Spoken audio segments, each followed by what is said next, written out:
कह रही हैं, प्रणाम आचार्य जी। आज आश्रम आते हुए मन ज़रा दुविधापूर्ण रहा, आंखें अश्रुपूरित थीं। ख्याल आ रहा था कि देर रात घर से बाहर रहूँगी, जबकि आज दोनों बेटे घर पर ही हैं। मन चाहता था उनके साथ समय बिताऊं, घर से बाहर ना जाऊं।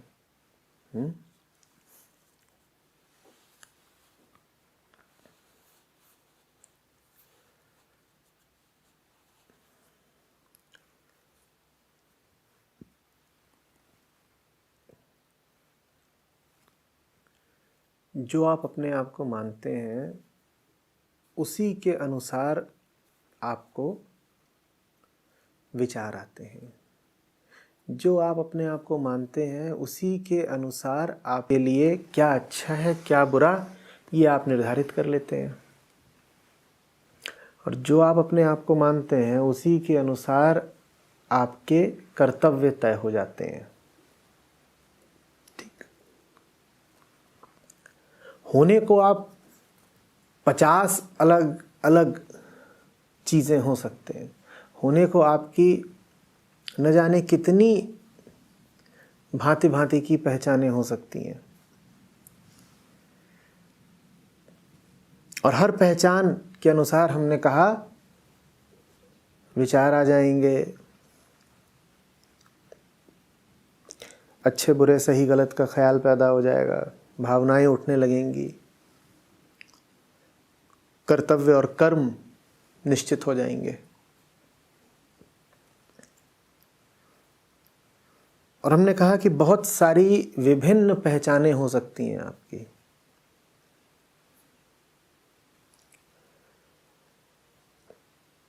तो विचार तो बाद की बात है, विचार तो आपकी पहचान की छाया है।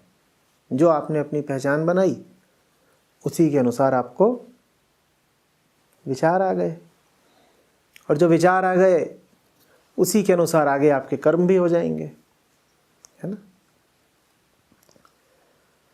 तो आपने अपने विचारों की बात करी है कि आज जब मैं सत्संग के लिए आ रही थी तो विचार उठ रहा था कि घर पर ही रहूं, दोनों बेटे घर पर हैं और रात का समय है, मैं क्यों बाहर जा रही हूं। विचार सही या गलत होते ही नहीं। विचार तो हमने कहा कि जो आपने चुनी है पहचान, उसकी छाया भर है। विचार तो बड़ी मजबूर चीज है। आपने एक बार निश्चित कर लिया कि आप अमुक नाम रखती हैं, तब उसके बाद उस अमुक नाम की पूंछ की तरह विचार पीछे पीछे चले ही आएंगे। विचार तो बड़े मजबूर हैं। कैसे कहूं कि आपको जो आज ख्याल आ रहे थे यहां आते वक्त, वो सही थे कि गलत थे। ख्याल तो बिल्कुल ठीक थे। किसके लिए ठीक थे? एक मां के लिए ठीक थे। अगर आप एक स्त्री हैं, अगर आप एक स्त्री की देह हैं जिससे 2 बच्चों का जन्म हुआ है, तो निश्चित रूप से आपके लिए फिर यही ठीक है कि आप अपना समय उन बच्चों के साथ बिताएं। कोई गलत विचार आपको आया ही नहीं, किंग कर्तव्य विमूढ़ता की कोई बात ही नहीं।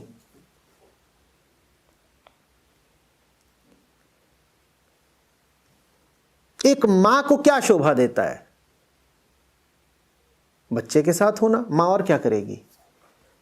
मां का अर्थ ही है वो जीव जिसके पास बच्चा हो। तो मां की पहचान तो जुड़ी ही किसके साथ है? न पति के साथ, न पिता के साथ, न अड़ोसी के साथ, न पड़ोसी के साथ। मां की पहचान निश्चित रूप से किसके साथ जुड़ी हुई है? बच्चे के साथ। मां की पहचान तो मैंने कहा बच्चे के बाप से भी नहीं जुड़ी है, तो परमात्मा से क्या जुड़ी होगी?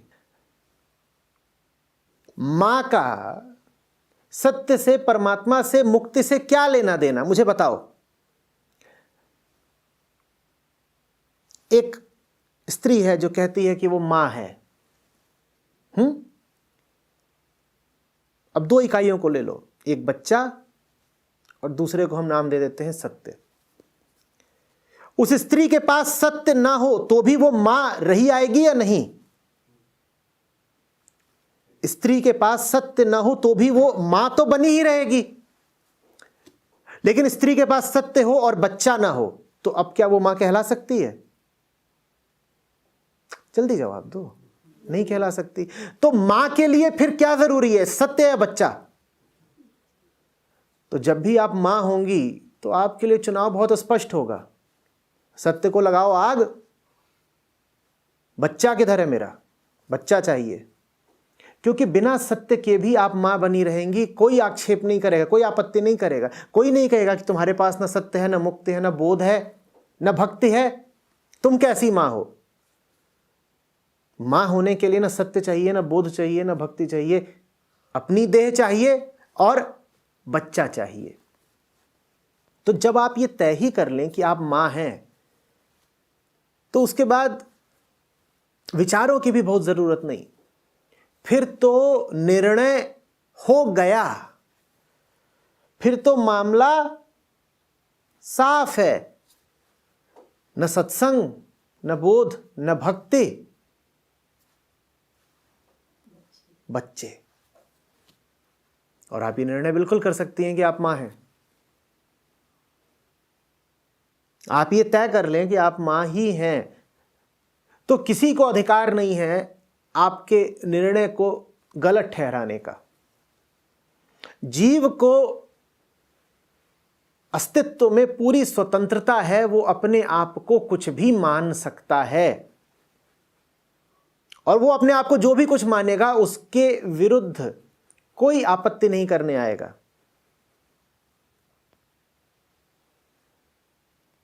बस अस्तित्व ने एक शर्त रख दी है कि तुम अपने आप को जो भी कुछ मानोगे उसके तुमको अंजाम भुगतने पड़ेंगे, क्योंकि जो तुम अपने आप को मानोगे उसी के अनुरूप तुम्हें विचार उठेंगे और जो तुम्हें विचार उठेंगे उसी के अनुसार तुम कर्म कर बैठोगे और जो तुम कर्म करोगे उसी के अनुसार तुम्हें मिलेगा कर्मफल। तो अपने आप को जो तुम मानना चाहते हो मानो, बस अंजाम कर्मफल भुगत लेना। आप अपने आप को एक गिलहरी मानना चाहें आप बिल्कुल मान सकती हैं और कोई तरीका नहीं है कि आपको दोषी ठहराया जा सके, क्योंकि आपको स्वतंत्रता है अपने आप को कुछ भी मानने की।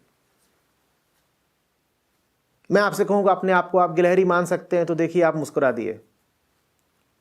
आपको यह बात बड़ी विचित्र लगी, कोई अपने आप को गिलहरी कैसे मान सकता है? जैसे आपको यह बात बड़ी विचित्र लगती है कि कोई अपने आप को गिलहरी कैसे मान सकता है, मुझे उससे दूनी विचित्र बात यह लगती है कोई अपने आप को मां या बाप कैसे मान सकता है।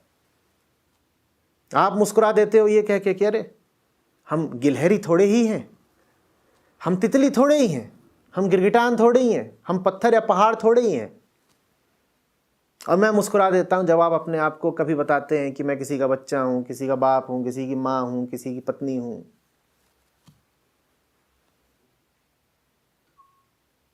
एक बार आप पत्नी बन गई, उसके बाद परमात्मा को भूलिए, उसके बाद तो आपके लिए बस पति है, क्योंकि पत्नी का अस्तित्व तो किससे है? पति से है। पति नहीं तो पत्नी कैसी? एक बार आपने घोषित कर दिया कि आप व्यापारी हैं तो आप सत्य को भूलिए, क्योंकि व्यापारी का अस्तित्व तो सत्य से नहीं है, व्यापारी का अस्तित्व व्यापार से है। अब आप अपनी दुकान पे बैठिए, छोड़िए सत्संग। इसी तरह से कुछ भी बना लिया अपने आप को आपने, तो उसके बाद आपको जीवन के ऊंचे शिखरों की बात करने की कोई जरूरत ही नहीं है। उसके बाद तो आपने जिसके संबंध में अपनी पहचान तय की है बस उससे जुड़े रहिए और किसी से नहीं। आप कहना शुरू कर दीजिए कि मैं पुरुष हूं, मैं पुरुष हूं। उसके बाद आपको अब न ग्रंथ चाहिए न गुरु चाहिए। पुरुष की पहचान तो पौरुष से है और स्त्री से है। अब वो या तो पराक्रम और पौरुष दर्शाएगा या स्त्री से नाता बिठाएगा। तुम कौन हो ये बहुत सावधानी के साथ तय करना। मैंने कहा कोई तुम्हें रोकने नहीं आएगा जब तुम अपना नाम, अपनी पहचान तय कर रहे होगे, लेकिन अंजाम तुम्हें जरूर भुगतना पड़ेगा। अंजाम से नहीं बच पाओगे। परमात्मा का खेल सीधा है, जो करना है करो, बस भुगतने के लिए तैयार रहना।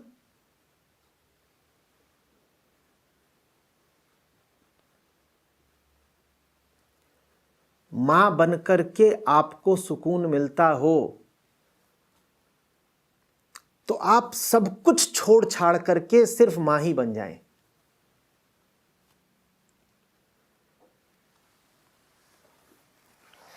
क्योंकि मकसद न सत्संग है ना अध्यात्म है, मकसद सुकून है। सुकून अगर आपको मातृत्व से ही मिलता है तो मैं कहूंगा आप 2 नहीं 20 बच्चे पैदा करें, क्योंकि सुकून के लिए, शांति के लिए जो भी किया जाए वही शुभ है, वही सही है। अगर कोई स्त्री कहे कि मां बन करके उसको चैन मिल जाएगा, उसके भीतर की तपन शांत हो जाएगी, उसके भटकते मन को ठिकाना मिल जाएगा, तो मैं कहूंगा कि तू बाकी सब कुछ छोड़ दे। न तुझे ज्ञान चाहिए, न तुझे तीर्थ चाहिए, न तुझे गुरु चाहिए।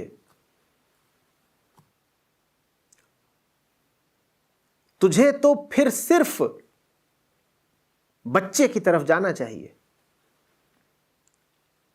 मां बनने में अगर ये ताकत होती कि वो किसी स्त्री को पूर्णता दे देता, मातृत्व अगर किसी स्त्री को पूर्णता दे पाता, तो मैं कहता किसी स्त्री को और कुछ करना ही नहीं चाहिए, उसे सिर्फ और सिर्फ मां बनना चाहिए और मातृत्व पे गौर करना चाहिए। काश कि ऐसा हो पाता। हमारे देखे तो ऐसा नहीं हो सकता। व्यापार में यह ताकत होती कि वो व्यापारी को समाधिस्थ कर देता, तो हम व्यापारियों से कहते कि तुम हटाओ बाकी इधर उधर की बातें, क्या आत्मा कौन परमात्मा, तुम व्यापार में डूब जाओ, ये व्यापार ही तुम्हें भवसागर के पार लगा देगा। व्यापारियों को मैं सत्संग में घुसने नहीं देता। मैं बोलता तुम यहां कर क्या रहे हो, तुम्हारा मंदिर तो दुकान है, जाओ दुकान जाओ, सीधे वहीं से समाधि लगेगी। पर ऐसा होता देखा नहीं गया कि दुकान से समाधि लग जाए, कि व्यापार भवसागर के पार पहुंचा दे, ऐसा देखा नहीं गया।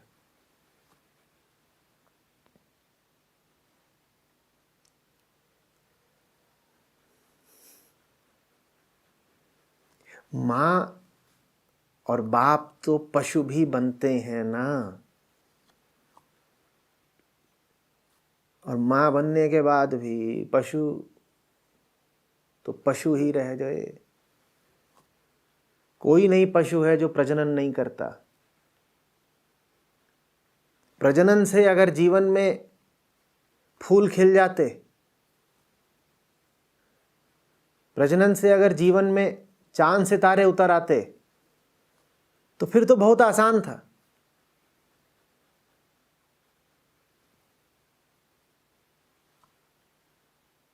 एक ही काम फिर करना है, ऐसा होता नहीं। अपनी वास्तविक पहचान को ढूंढो। इसलिए नहीं कि तुम्हें वास्तविक पहचान ढूंढ करके शांति मिल जाएगी। अपनी वास्तविक पहचान को ढूंढो इसलिए क्योंकि जो तुम्हारी वास्तविक पहचान है वही अशांत है। मैं कह ही नहीं रहा कि तुम्हारी वास्तविक पहचान ये है कि तुम आत्मा इत्यादि हो। तुम्हारी वास्तविक पहचान है कि तुम एक तड़पती हुई चेतना हो। न माँ हो, न मामा हो, न मौसा हो। ये बेकार के इधर उधर के नाम तुम चिपका के घूम रहे हो, इनसे कुछ मिलना नहीं है।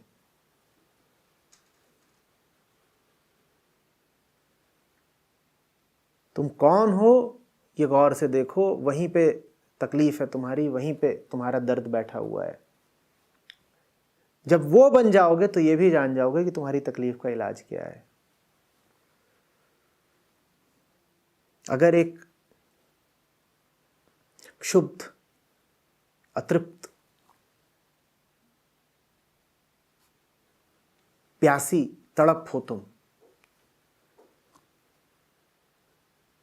तो क्या करोगे दुकान पे बैठ के, कि मैदान में दौड़ लगा के, कि बच्चे पैदा करके?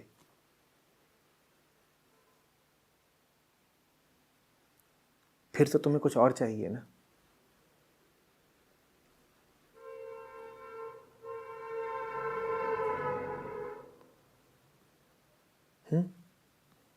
अपनी असली तकलीफ को जानो, तभी इलाज हो पाएगा। तुम्हारी असली तकलीफ अगर ये होती कि तुम्हारे पास बच्चे नहीं हैं,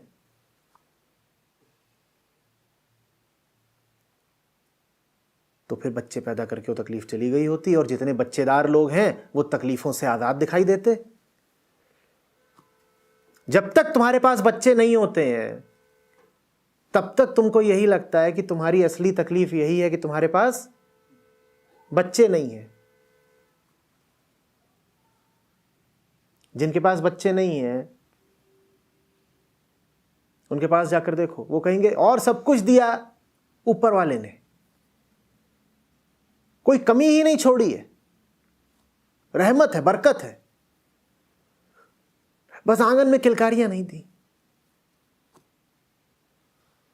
ये फिल्मी डायलॉग है। तुम्हारे आंगन में बताओ कितनी किलकारियां चाहिए, ला दुनिया भर के बच्चे डाल देते हैं, तुम्हें चैन तब भी नहीं मिलना है।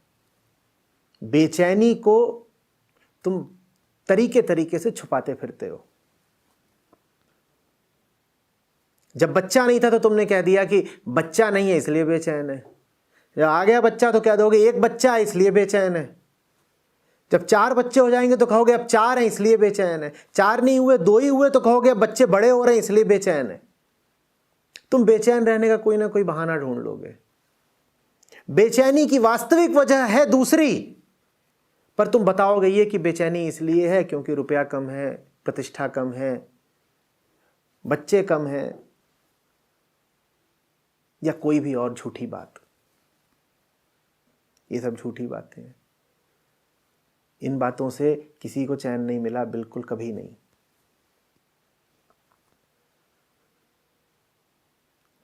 और मेरे कहे पे मत चलो, आजमा के देख लो ना।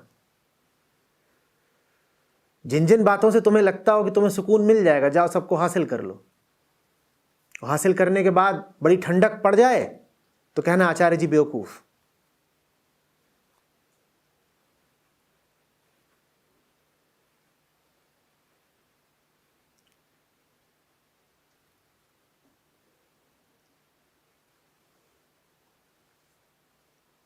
जब मां हो करके तुम्हें चैन मिलना ही नहीं है तो तुम काहे मां बनी घूम रही हो?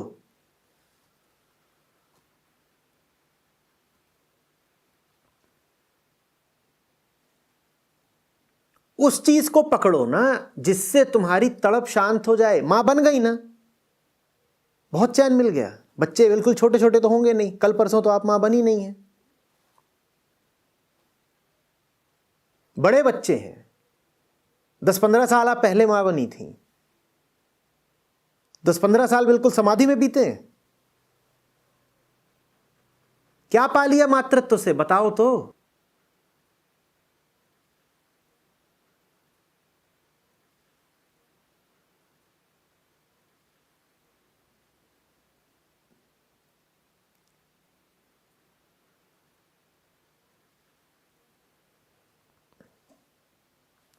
अपने साथ वो चीज जोड़ो जो तुम्हें कुछ फायदा देती हो।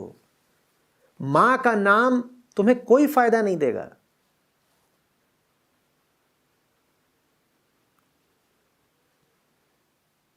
समझ लो हर पहचान एक सिम है, एक सिम कार्ड है, और तुम्हें बात करनी है ऊपर वाले से। ठीक है, जितनी तुम पहचाने बना लेते हो सब क्या है, सिम कार्ड है। तुम आजमा लो ना सबको लगा लो अपने मन के मोबाइल में और देख लो कि कौन सा सिम लगाकर ऊपर बात हो पाती है। मां वाला सिम खोस लो भीतर, और मैं तुम्हें बता रहा हूं सिग्नल ही नहीं है उसमें। ऊपर वाला माताओं से बात ही नहीं करता, न पिताओं से बात करता है, वो साधकों से बात करता है, वो मुमुक्षुओं से बात करता है।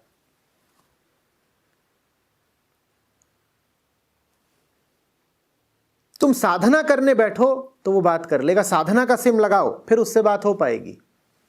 तपस्या का सिम लगाओ फिर ऊपर बात हो पाएगी। तुम गलत चीज लेकर के फिर रही हो, उससे लाभ नहीं होना है।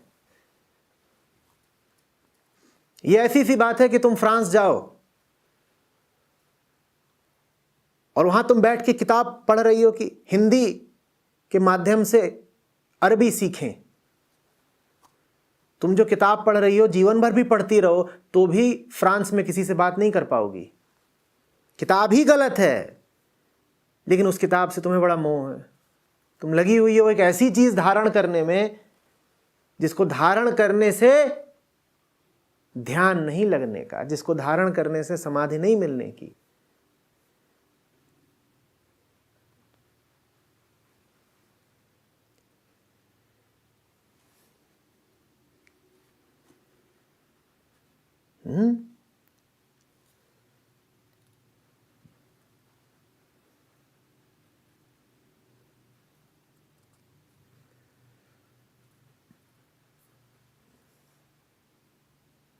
जैसे भारत में कोई पाकिस्तानी रुपया चलाने की कोशिश करे, भूखा मरेगा कि नहीं?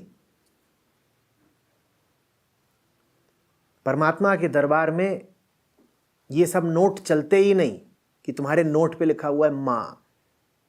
ये नोट बंबईया फिल्मों में चल जाता है, वहां नहीं चलता। कह रही हैं कि आज आने से पहले लग रहा था कि आऊं कि ना आऊं, बच्चे घर पे हैं। असली मां है अगर आप, तो बच्चों को भी यहां लेकर आती ना। असली मां का ये थोड़ी ही काम है कि बच्चों तुम तो घर पे ही रहो घोंसले में, और तुम्हारे मारे हम भी नहीं जाएंगे सत्संग में। असली मां का काम ये है कि हम तो जाएंगे ही जाएंगे, तुम दोनों को भी खींच के ले जाएंगे। वो फिर असली प्रेम होता। क्योंकि ठीक जैसे मां को मां रहकर मुक्ति नहीं मिल सकती, वैसे ही बेटे को बेटा रहकर भी मुक्ति नहीं मिल सकती। बेटे के लिए भी तो ये जानना जरूरी है ना कि बेटा ही ना बना रह जाए। क्योंकि जो भी इंसान दुनिया में है, किसी ना किसी का बेटा तो जरूर होगा। यह आवश्यक नहीं है कि हर स्त्री मां हो, लेकिन यह तो बहुत आवश्यक है कि हर लड़का किसी ना किसी का बेटा जरूर होगा। बेटा होने से मुक्ति मिल जाती तो सभी मुक्त होते। कौन बताएगा बेटों को कि बेटा रह के काम नहीं चलेगा? घर वाले माँ बाप तो नहीं बताएंगे, वो तो बेटू बेटू और उनको सर चढ़ाए रहेंगे। क्यों नहीं लाई आप उनको ऐसी जगह जहां उन्हें पता चलता है कि उनको कैसे जीना है, कौन है वो और क्या उनका धर्म है। हाथ जोड़ के विनती करती हूँ, डांट डपट भी करती हूँ, दोनों चीजें करके देखी। वो विनती और वो डांट डपट आप जानती हैं कौन कर रहा है? माँ। इसलिए बेटे नहीं सुनेंगे। इससे आप समझ लीजिए अच्छे तरीके से, जब आत्यंतिक लाभ की बात आती है तब कोई मां अपने बच्चों के काम नहीं आ सकती। क्योंकि मां और बच्चे का तो संबंध ही देह का है। मां अगर बच्चे को किसी ऐसी जगह लाना चाहेगी जहां देह से आगे की बात हो रही है तो बच्चे कहेंगे भग। याद रखना, हमारा तुम्हारा नाता ही देह का है। इसीलिए आमतौर पर पत्नियां बिफर जाती हैं अगर पति सत्संग में जाएं, और पति साथ नहीं देते अगर पत्नियां सत्संग में जाएं, क्योंकि दोनों का रिश्ता देह का है। पत्नी क्यों पसंद करेगी कि पति ऐसी जगह जाए जहां देह से आगे की बात हो रही है? पत्नी को लगता है पति वहां गया तो रिश्ता ही टूट जाएगा हमारा और उसका। ठीक वही बात बाप बेटे पर, मां बेटी पर और मां बच्चों पर लागू होती है। ये सारे रिश्ते किसके हैं? देह के हैं। इसीलिए बच्चा अगर निकलता है अध्यात्म की ओर तो माँ बाप को बड़ी तकलीफ होती है, और अगर पति या पिता अध्यात्म की ओर निकल पड़े तो पीछे से पत्नी और बच्चे उसको 10 लानतें भेजते हैं, कोई नहीं समर्थन करता। 1000 में 1 घर होगा ऐसा जहां पर अगर कोई बढ़े अध्यात्म की ओर तो घर वाले उसका समर्थन करें, अन्यथा तो विरोध ही होता है। इसीलिए होता है। हालत खराब है घर की, बच्चों की ही नहीं आपकी भी खराब है।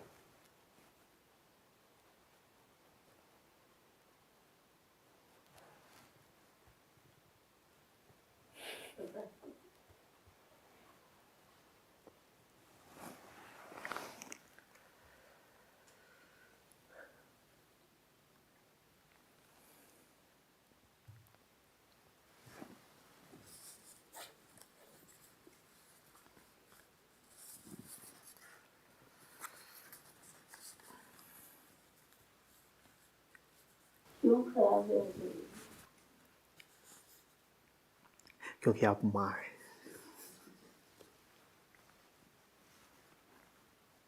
मां भी होना ठीक है, मां ही होना ठीक नहीं है। इस सूत्र को अच्छे से समझ लीजिए।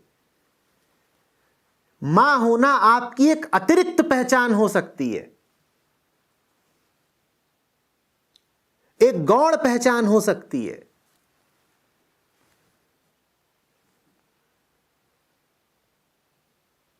एक पीछे वाली बात हो सकती है, एक पारिधिक बात हो सकती है।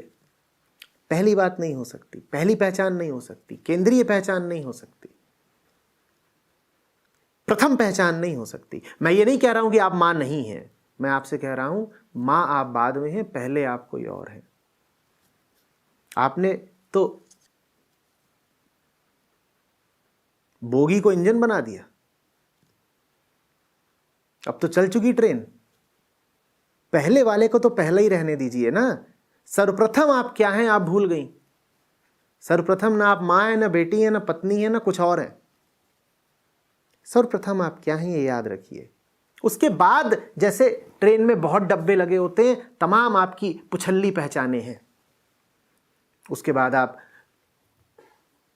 फलानी आयु की भी हैं, फलाने देश की भी हैं, फलाने धर्म की भी हैं, फलानी आय की हैं। उसके बाद आपकी अतीत के तमाम अनुभव हैं, आपकी जाति है, 50 बातें, आपकी विचारधाराएं हैं, वो सब आपकी पहचाने हैं। पर वो मैंने कहा पुछल्ली पहचाने हैं, पहली को भूल गए।